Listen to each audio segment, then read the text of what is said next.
नमस्कार।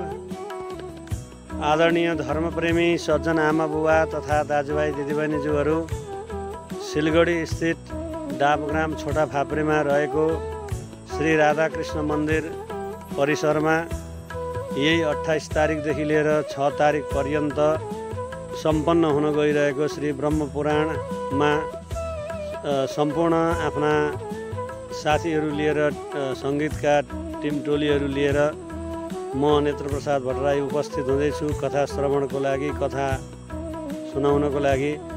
र उक्त कार्यक्रममा सबै भक्तजनहरूलाई उपस्थित भएर त्यो कथाको आनन्द लिनुहुन र त्यो यज्ञको शोभा बढाइदिनु हुन पनि विनम्र अनुरोध गर्दछु। धन्यवाद।